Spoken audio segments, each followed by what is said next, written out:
उत्तर ओडिशा रे जो भाव में शीतर मात्रा बा शीतर जो लहरी ये तीव्रता वृद्धि पाउची एवं अनुमान करा जाउची आज भी तापमात्रा सकाळु सकाळु पाखापाखि 10 डिग्री सेल्सियस थिला एवं उत्तर ओडिशा बालेश्वर भद्रक मयूरभंज ये जो तीनोटी जिला रही कारण आप जानवे जे मयूरभंज रे जेहेतु शिमिलपाल जंगल रही कुलढिया जंगल रही बालेश्वर रे तेणु ये जो अभयारण्य रही तार कौटना से अंचल अधिक शीत अनुभव होउची किंतु बड़ कथा होउची जे शीत को गोटे लोक एंजॉय कर देखिए सकाल सकाल आप देखु ये जो चित्र आप देखुं जे निया पुहुबार चित्र ये चित्र हुए तो अनेक कम समय देखा मिलता केवल आप देखिए डिसेम्बर मसरे ठीक ये पाखापाखि आप देखिए बड़ दिन पाखे आसिले जे शीत साधारणतः ये समय ही अधिक अनुभूत होता है जाड़ बढ़ी लोकों भितर आपको तो एंजॉय कर किंतु ये शीत केते दिन रही कौटिना कौटि लोकों भितर टिके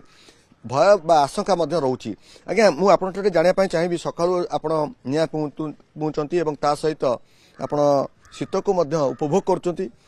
शीतर आपड़ केते आउट पाउट होती भीषण सका 7टा 7:30 पाखु भी बहुत ठंडा लगुच कष्ट हो निजक आम निजे अनुभव कर शीत अपेक्षा टे मात्राधिक जना पड़े आम जहाँ देखुचु जे 2-3 दिन हम बेसी शीतर तीव्रता वृद्धि पाई ना आप कौन अनुभव कर कारण आम देख नवेम्बर मसरे एत ठंडा नाला कि डिसेम्बर जमी आरंभ है प्रथम सप्ताह भी ठंडा नाला कि बर्तमान ठंडा आहरी अधिक बढ़ला ये ठंडा कहुचे आउ 3-4 दिन हुए तो लगी रही पारे कारण उत्तर ओडिशा पूरा प्रभावित होती थंडारे मात्रा बा तीव्रता वृद्धि पाउची आ द्वारा आपण माने केमती कष्ट अनुभव करिवे ना आ दुरु आकु आउरी आपण माने जेहेतु नुआ वर्ष आसुची आकु आउरी एंजॉय करिवे ना ना नुआ वर्ष तो अलग जिनस बर्तमान आमको बहुत जेतिकी ठंडा होची मात्राधिक जना पड़ुची एवं अनुभव करछु जे जदि आगु को रहबो हमको अधिक कष्ट होबो ये ठंडा सत्वे नुआ वर्ष जो भाई एंजॉय करा जाए ताको द्विगुणित हो जदि ठंडाटा रहिबो हमको नुआ वर्ष एंजॉय करबे भारी खुशी लागे ओके आपण देखुथिबे ये सकाळ सकाळ ठंडा एवं ता परे परे आपण देखिबे ये राती हेले रास्ता घाट सुनसान एवं विभिन्न जगह निया जाउचंती कोठी रिक्शा वाला होंतो कोठी ट्रॉली वाला होंतो कि कोठी ऑटो वाला होंतो ए माने सब आमे रास्ता कटे देखुछु भाई आपन का ना कोन रत्नाकर दास आपण कोन केमती ठंडा आपन केमती लागुची एवं निया तो पहुंचंती आमे भी आपन पाखर बसिछु लागुची 6टा पाखर मो बसि परनो 7टा लानी ठंडा रे हां काम करि परनो किछि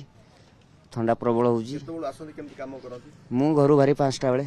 बाइक रे आसी सेतबेल केमती ठंडा हेरा प्रबल ठंडा आज्ञा आपण भी ठंडा अनुभव करथिबे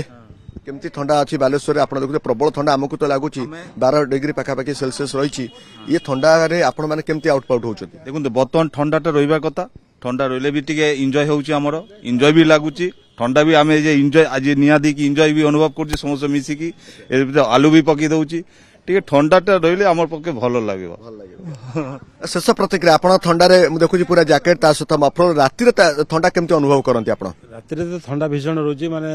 सकाळे गाड़ी बाइक नहीं कि रास्ता चले होनी हाथ गोड़ ग्लोव पूरा जाड़ी जाऊँगी से निया पाऊँ शीत तो रहा उचित शीत दिन शीत साधारणतः रहिबो किंतु डिसेम्बर मासर ठीक यही समय आम जहाँ देखुचु ए वर्ष ठंडा जदियो प्रथम नथिला अनुभव करा जाउतला जे ठंडा एते हबो नाही किंतु वर्तमान आम जहाँ देखुचु जे पाखापाखि 4 ରୁ 5 दिन हबो बालेश्वर जो भाव में ठंडा अनुभव होउची या द्वारा लोक माने गोटे प्रकार शीतर जो लहरी शीतर जो मात्रा ताकू उपभोग करुचंती।